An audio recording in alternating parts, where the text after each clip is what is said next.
to day 6 of our 7-day series through the harmony of the Gospels, in which we're reading the single narrative account, all 4 Gospels spliced together to get one narrative of Jesus' arrest, his trial, his crucifixion, his resurrection, and now we're into the post-resurrection appearances. Let's just go ahead and dive into the text. So, departing quickly from the tomb with fear and great joy, they ran to tell his disciples the news. And just then, Jesus met them and said, "Rejoice!" And they came up and took hold of his feet and worshipped him. Then Jesus told them, "Do not be afraid. Go and tell my brothers to leave for Galilee, and they will see me there." And as they were on their way, some of the guard came into the city and reported to the chief priests everything that had happened. After the priest had assembled with the elders and agreed on a plan, they gave the soldiers a large sum of money and told them, "Say this, his disciples came during the night and stole him while we were sleeping. If this reaches the governor's ears, we will deal with him and keep you out of trouble." So they took the money and did as they were instructed, and this story has been spread among Jewish people to this day. Now that same day, 2 of them, being 2 of his disciples, were on their way to a village called Emmaus, which was about 7 miles from Jerusalem. And together they were discussing everything that had taken place. And while they were discussing and arguing, Jesus himself came near and began walking along with them. But they were prevented from recognizing him. Then he asked them, "What is this dispute that you're having with each other as you are walking?" As they stopped walking and looked discouraged, the one named Cleopas answered him, "Are you the only visitor in Jerusalem who doesn't know the things that happened there in these days?" "What things?" he asked them. So they said to him, "The things concerning Jesus the Nazarene, who was a prophet, powerful in action and speech before God and all the people, and how our chief priests and leaders handed him over to be sentenced to death, and they crucified him. But we were hoping that he was the one who was about to redeem Israel. Besides all this, it's the 3rd day since these things happened. And moreover, some women from our group astounded us. They arrived early at the tomb, and when they didn't find his body, they came and reported that they had seen a vision of angels who said he was alive. And some of those who were with us went to the tomb and found it just as the women had said, but they didn't see him."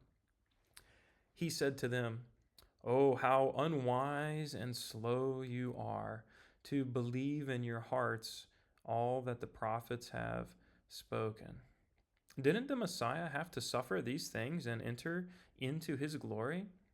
Then, beginning with Moses and all the prophets, he interpreted for them in all the scriptures things concerning himself. They came near the village where they were going, and he gave the impression that he was going farther. But they urged him, "Stay with us, because it's almost evening, and now the day is almost over." So he went in to stay with them. It was as he reclined at the table with them that he took the bread, blessed it, and broke it, and gave it to them. Then their eyes were opened, and they recognized him, but he disappeared from their sight.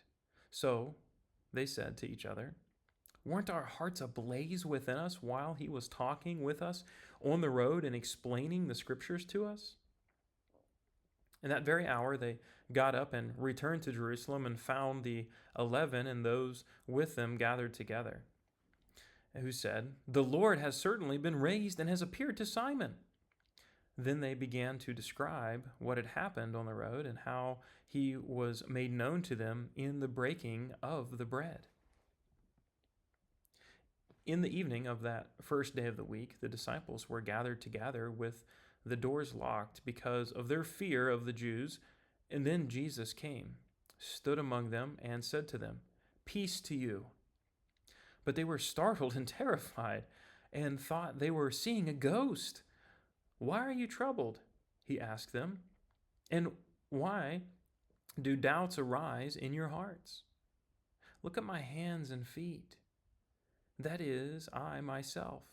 Touch me and see, because a ghost does not have flesh and bones, as you can see I have." Having said this, he showed them his hands and feet. But while they still could not believe for joy and they were amazed, he asked them, "Do you have anything here to eat?" So they gave him a piece of broiled fish, and he took it and ate it in their presence. So the disciples rejoiced when they saw the Lord. And Jesus said to them again, "Peace to you. Just as the Father has sent me, I also send you." After saying this, he breathed on them and said, "Receive the Holy Spirit. If you forgive the sins of any, they are forgiven them, and if you retain the sins of any, they are retained." But one of the 12, Thomas, called the twin, was not with them when Jesus came. So the other disciples kept telling him, "We have seen the Lord." But he said to them, "If I don't see the mark of nails in his hands, and put my finger in the mark of the nails, and put my hand into his side, I will never believe." And that concludes today's reading. And tomorrow we will pick up with that very account of Thomas getting to see Jesus. And tomorrow will be our final reading as we approach the very final chapters and final verses of the gospel accounts. But until then, God bless.